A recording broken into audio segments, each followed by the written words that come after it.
नमस्कार दोस्तों, सबसे पहले हम लोग आज समझेंगे कि वेरिकोसिल क्या होता है। तो अंडकोश की नसों में ऊपर गोलियां जो होती हैं, टेस्टिस होती है, गोलियों के ऊपर जो है नसें फूल जाती हैं, नसों में गुच्छा बन जाता है, अंडकोश ढीला होकर लटक जाता है, बराबर गर्म बना रहता है। ये सभी लक्षण, सुबह उठते हैं तो नॉर्मल रहता है, ठंडा मौसम होता है तो नॉर्मल रहते हैं, और बाकी गर्म होता है, थोड़ा सा टहलते घूमते हैं तो लटक जाता है। ये होता है वेरिकोसिल। वेरिकोसिल के बाद में आप लोगों को बिल्कुल शॉर्टकट में बहुत ही कम समय में समझाने की कोशिश की जा रही है। और वीडियो को अगर आपने लाइक नहीं किया तो लाइक ज़रूर कर दीजिएगा, और अगर चैनल को सब्सक्राइब नहीं किया तो चैनल को सब्सक्राइब जरूर करिएगा। तो आइए समझ लेते हैं। अगली जो समस्या है वो एपिडिडमाइटिस है, और ये दोनों का कारण, एपिडिडमाइटिस और वेरिकोसिल दोनों का कारण एक ही होता है, सीमन को ज़्यादा बाहर निकालना, उसी वजह से हो जाते हैं। और आपका जो वेरिकोसिल होता है वो जल्दी इस वजह से सही होता है, क्योंकि जो है आप जब सपोर्टर मेरा बांधेंगे, यानी मेरी जो किट को मंगवाएंगे उसको बांधेंगे, साथ में मेरी जो भी पूरा ट्रीटमेंट है वो, अगर मेरा पूरा ट्रीटमेंट चाहते हैं तो आप जो है मेरे जो बड़े लॉन्ग वीडियो हैं 22-20 मिनट के 2-3-4 वीडियो अगर देखेंगे तो आपको सब कुछ समझ में आ जाएगा कि आपको क्या करना है और क्या नहीं करना है। तो इसके साथ में आप लोग जो है ये समझ लीजिएगा, क्योंकि कुछ लोग हमसे पूछते रहते हैं कि वेरिकोसिल और वेरिकोसिल के अलावा में एपिडिडमाइटिस सर क्या होता है। तो एपिडिडमाइटिस में क्या होता है उसके बारे में अगली बात करने वाले हैं। एपिडिडमाइटिस में आप लोगों को दिख रहा होगा गोलियों के जो ऊपर आपको नस दिख रही है मोटी सी, ये जो आपको नस दिख रही है यही एपिडिडमाइटिस होती है। यानी कि इसमें शुक्राणु भरे रहते हैं। शुक्राणुओं को जो बनाती है वो गोलियां बनाती हैं, टेस्टिस बनाती हैं। टेस्टिस जो है वो शुक्राणुओं की कोशिकाओं का निर्माण करती है, यानी छोटे छोटे जो शुक्राणु होते हैं उनको बनाने का काम करती हैं। और शुक्राणु वो जो है वो आपकी एपिडिडमाइटिस, यानी इस नस में जो है, जो आपको एपिडिडमाइटिस बोलते हैं, इसमें जो है वो जमा हो जाते हैं। ठीक है, तो ये आपका हो गया एपिडिडमाइटिस। तो ये जब फूल जाती है तो इसी को बोलते हैं एपिडिडमाइटिस में आपकी सूजन आ गई है। सूजन तो आ गई, लेकिन इसको कैसे ठीक करेंगे और ये क्यों होता है मैंने बता दिया, सेक्स ज़्यादा करने की वजह से होता है। जब सेक्स करेंगे तो सीमन बाहर निकलेगा, जब सीमन बाहर निकलेगा तो उसमें जो है आपकी शुक्राणुओं को जिसमें भरे रहेंगे उसमें भी लोड पड़ता है, और जो टेस्टिस से जुड़ी हुई जो नसें होती हैं उनमें भी लोड पड़ता है। इसी वजह से वो फूल जाती हैं। इनको बहुत ही आसानी से ठीक किया जा सकता है। लेकिन ये आप लोग ये पूछ सकते हैं कि मुझे वेरिकोसिल जो साथ था, वेरिकोसिल जो था वो आपका मैंने ट्रीटमेंट किया तो उसमें आपका नॉर्मल हो गया है, लेकिन अभी आपकी एपिडिडमाइटिस करके जो नस है वो आपका अभी नॉर्मल नहीं बता रहा, उसमें सूजन बताई जा रही है। तो उसका कारण क्या होता है कि वेरिकोसिल तो आपका जल्दी से ठीक हो जाता है, लेकिन एपिडिडमाइटिस अभी मेरा सही नहीं हुआ है। तो उसका कारण यही होता है कि आप लोग क्या करते हैं, सेक्सुअल एक्टिविटीज़ करते रहते हैं, या आप जो है किसी तरीके से सेक्स वगैरह कर रहे होते हैं, या फिर आप जो है रात में सोते हैं तो आपको जो पेनिस टाइट होता है तो आपको जो आपका सीमन है वो आपको बाहर की तरफ आता है, या आपका सीमन पतला होता है। इस वजह से क्या होता है कि उसमें जो है, अगर आपका पेनिस बराबर अनैच्छिक यानी कि बिना इच्छा के आपका बराबर तनाव वगैरह बना रहता है, तो उस वजह से भी देखा गया है कि एपिडिडमाइटिस में बराबर सूजन बनी रहेगी। यानी लिंग में अगर तनाव आपको नहीं चाहिए लेकिन फिर भी आपका तनाव अगर आ रहा है तो आपका जो है फिर एपिडिडमाइटिस नस में सूजन जल्दी से ठीक नहीं होती है। मेन कारण उसका यही रहता है, जिसमें तनाव बिल्कुल नहीं आता उसकी एपिडिडमाइटिस हो या वेरिकोसिल हो, नॉर्मल हो जाते हैं। इसको कैसे ठीक करेंगे, उसके लिए आपको किट बांधनी पड़ेगी, साथ में मेरी मालिश करनी पड़ेगी, कुछ दवाइयाँ वगैरह खानी पड़ेंगी, और साथ में कुछ योगासन वगैरह करने पड़ेंगे। और मालिश के अलावा जो है मैंने बता दिया है किस तरीके से क्या करना है, मेरे वीडियोज़ देखेंगे तो मैंने सब कुछ A to Z बता दिया है बिल्कुल। और दवाइयों से क्या होगा, आपका सीमन गाढ़ा होगा। देखिए, दवाइयाँ इस तरीके से नहीं खानी है कि पता चले कि आपने कोई दवाइयाँ, मेरा वीडियो देखा है, मेरी बात सुनी और आपने ऐसा कोई दवाई खा ली जिससे आप नपुंसक हो जाएं, यानी कि आपने सोचा कि मेरा लिंग खड़ा ही नहीं होगा तो मैं जल्दी ठीक हो जाएगा। ऐसा नहीं है, सीमन को गाढ़ा करेंगे, उससे लिंग में जो है अनैच्छिक, बिना इच्छा का, यानी आपको ज़रूरत नहीं फिर भी आपका तनाव आ रहा है, इस तरीके का तनाव नहीं आएगा। ये सीमन पतला होने की वजह से हो जाता है। जब जो स्कोटम जो है अंड को जो बराबर लटकता रहेगा, बराबर हीट होती रहेगी, गर्म रहेगा, जब गर्म रहता है तो ऑटोमेटिक जो सीमन होता है वो पतला हो जाता है। क्योंकि सेक्स करते वक्त आपने देखा होगा क्या होता है कि जब सेक्स करता है बंदा तो पूरा बॉडी गर्म हो जाती है। बॉडी गर्म होने के बाद में ये जो सीमन आपका गाढ़ा होता है वो पतला होने के बाद निकलने का, जो पतला होता है उसके बाद में निकलता है। तो ये मान के चलो जैसे समुद्र मंथन होता है उसी तरीके से सीमन बाहर निकलता है। जिसका पतला पहले से ही होता है उनका जल्दी से निकल जाता है। और भी कुछ कारण होते हैं, मैं आपको बताने वाला हूँ। उसमें प्रोस्टेट ग्लैंड का भी कारण होता है, और उसी वजह से जो सीमन निकलता है वो जब ज़्यादा सेक्स करते रहेंगे। तो आइए पहले समझ लेते हैं प्रोस्टेट ग्लैंड क्या होता है। ये आपका जो वीडियो दिख रहा है इसमें क्या होता है कि ये आपको जो टेस्टिस हैं, ये आपका सीमन का निर्माण करेंगे शुक्राणु बनाने के बाद में। ये इस तरीके से ये इधर से जाके सीमन और इधर से पेनिस से ये आपका जो है ब्लेडर से जुड़ जाता है, यानी आपकी जो प्रोस्टेट ग्लैंड से जुड़ जाता है। ये प्रोस्टेट है आपको जो नीचे दिख रहा है, ये जो आपको दिख रहा है, मैं थोड़ा सा आपको, ये जो आपको तीर दिख रहा है इस तरीके से, ये है प्रोस्टेट। इधर जाके ये सीमन वाला जो नस होता है, ये देखिए सीमन का नस आपको दिख रहा होगा, ये उधर जाके जुड़ जाता है जाके प्रोस्टेट से। और जो आपकी किडनी यानी कि पेशाब की जो आपको पेशाब ले जाने वाली नसें होती हैं, ऊपर से जो किडनी से छन के आती हैं पेशाब की, ये इधर कहीं किडनी होती है, इधर से ऐसे आके ये देखिए इस तरीके से इधर पे किडनी होती है और ये पेशाब वाली नसें जो होती हैं इधर आके इसमें जुड़ जाती हैं। ये जो आपको दिख रहा है ये पेशाब की थैली होती है और इसमें पेशाब इकट्ठा होता है किडनी से आने के बाद में। और ये जो है जो पेशाब की थैली होती है वो प्रोस्टेट से जुड़ी होती है। जिस तरीके से आपके गले के निचले सिरे पर नाक का और यानी कि सांस लेने का और आपके खाने का एक ही रास्ता होता है, बीच में जो है आपका ढक्कन लगा होता है जिसे ट्रैकिया बोलते हैं।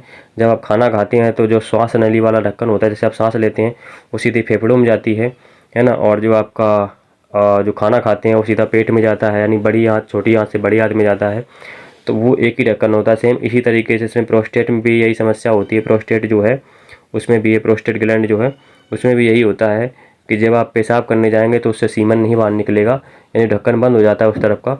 और जब आप जो है सीमन को बाहर निकालेंगे तो आपका पेशाब नहीं आता है, तो ये ढक्कन टाइम में होता है वो ऑटोमेटिक बंद और खुल जाता है जब आप ज़्यादा सेक्स करते हैं। तो उस वजह से जो आपका प्रोस्टेट है वो प्रोस्टेट ग्लैंड जो है काफ़ी कमज़ोर हो जाता है। तो इस वजह से क्या होता है कि जब आपको जो है प्रेशर आता है, जब इधर आपका पेशाब भर जाएगा आके, भर जाने के बाद में क्या होता है जब वो कमज़ोर हो जाता है तो बार बार वो खुलता रहता है। कमज़ोरी की वजह से पूरी तरीके से पेशाब आपका बंद हो जाता है, पूरी तरीके से खुल के नहीं आता है पेशाब। इसी वजह से नहीं आता है क्योंकि बराबर ये जो है खुलता और बंद होता रहता है, इसी वजह से जो है आपको बार बार पेशाब होता है, पूरा खुल के पेशाब नहीं आ पाता है। कमज़ोरी की वजह से वो पूरी तरीके से आपका पेशाब को खाली नहीं होने देता, उससे पहले ही बंद हो जाता है। तो ये सभी कारण होता है, इसी कारण से आपका पेशाब बार बार आता है। तो इसके लिए क्या होगा कि आपको कुछ दिन तक बराबर दवाइयाँ खानी पड़ेंगी, एक्सरसाइज वगैरह करेंगे। और ये आपका जो है एक अखरोट के आकार का होता है और इससे वाइट कलर में सफ़ेद कलर में जो है एक पदार्थ बनता है जिसको शुक्राणु जो है जिसको खाने के बाद में जीवित बने रहते हैं। इसका प्रोस्टेट का यही सब कारण होते हैं, यही सब जो है कार्य होते हैं। और प्रोस्टेट का कमज़ोर होना ही पेशाब का बार बार आपका जो है पेशाब बार बार आती है। और अगर आपने सेक्स का मन किया है, आपको ने थोड़ा सा मूड किया तो उसमें जो है चिपचिपा पानी आ जाता है, तो वो इसी वजह से होता है। वो बार बार कमज़ोरी की वजह से जो है खुलता बंद होता रहता है, इसी वजह से जो है आपका जो है तुरंत पानी आ जाता है या सीमन तुरंत बाहर निकल जाता है। नाइट फॉल होती है, नाइट फॉल में भी यही समस्या होती है कि जब इतनी सहन शक्ति नहीं होती, यानी कि बहुत ही कमज़ोर होता है, जब ये कमज़ोर हो जाता है, इसी वजह से जब ये कमज़ोरी ज़्यादा हो जाती है तो इसी वजह से प्रोस्टेट का जो कैंसर वगैरह होते हैं वो लोगों में आजकल ज़्यादा होते रहते हैं। तो प्रोस्टेट कैंसर इसी वजह से होता है, जब ज़्यादा कमज़ोर हो जाते हो तो उनमें इन्फेक्शन वगैरह भी हो सकता है। तो उसके कई सारे कारण होते हैं और भी। तो आप जो किसी तरीके से डरे नहीं, डराने का कोई काम नहीं है, लेकिन आप ये समझ के चलिए कि ये कमज़ोर होने की वजह से नाइट फॉल, चिपचिपा पानी आना और भी जो सेक्स संबंधी समस्याएं होती है, टाइमिंग कम होना, वो सभी इसी की वजह से ही होते हैं, प्रोस्टेट की वजह से। और साथ में आपको जो सीमन पतला होता है तब भी ये समस्याएं हो जाती हैं। तो दोनों कारण होते हैं। तो इसी वजह से पेशाब आपका रुक के आता है, क्योंकि आप जब आपका ये कमज़ोर हो जाएगा तो ये फूल जाता है जब प्रोस्टेट, तो आपका सही से काम नहीं करता है। और जब सही से काम नहीं करेगा तो उसमें जो है पेशाब आपका खुल के आ ही नहीं पाएगा। और साथ में क्या होता है, जब आपका ये प्रोस्टेट फूल जाता है, फूल जाने की वजह से फूल जाने के बाद में आपको शायद ये दिख रहा हो बड़ी आंत, ये जिससे खाना बाहर आपका जो है मल बाहर निकलता है, ये प्रोस्टेट के जस्ट देखो ऊपर है। तो ये जो क्या करता है, जब ये फूल जाता है प्रोस्टेट जो है आपका, जब फूल जाएगा तो फूल जाने के बाद में क्या होता है कि इधर भी दबाव पड़ता है, जो आपकी नस है, जो बड़ी आंत है, सॉरी नस नहीं बड़ी आंत, ये बड़ी आंत है, इसमें भी दबाव पड़ेगा, दबाव पड़ता है प्रोस्टेट का। ये इधर से प्रोस्टेट जब दबाव करेगा तो क्या होता है, फिर कब्ज हो जाती है। तो इसी वजह से लोगों को कब्ज भी हो जाती है, क्योंकि बड़ी आंत में जब दबाव पड़ेगा तो फिर आपका जो मल जो है और उसमें जब दबेगा तो उधर से जो है सही से क्लियर नहीं हो पाता। इसी वजह से देखा गया है वेरिकोसिल वालों को क्या होता है कि जब आप जाते हैं फ्रेश होने के लिए तो आपको कई बार देखा गया कि दर्द भी होता है आपके जो आपका एनएस है, यानी कि गुदा मार्ग में दर्द भी होता है जब आप फ्रेश होने के लिए जाते हैं। तो ये सभी कारण होते हैं। और एक कारण और मैं बताऊंगा आपको कि आप लोगों ने देखा होगा कि जिन लोगों को वेरिकोसिल होता है उनके अंडकोश के नीचे भी सूजन आ जाती है, फूल जाते हैं। तो उसका भी यही कारण होता है कि जब प्रोस्टेट में सूजन आ जाती है तो उस वजह से जो है ये इधर जो है सूजन आती है। जब सूजन आ जाएगी प्रोस्टेट में तो नीचे भी इधर सूजन हो जाती है, फूल जाता है। तो उस वजह से भी आपका जो है नीचे दर्द होता है।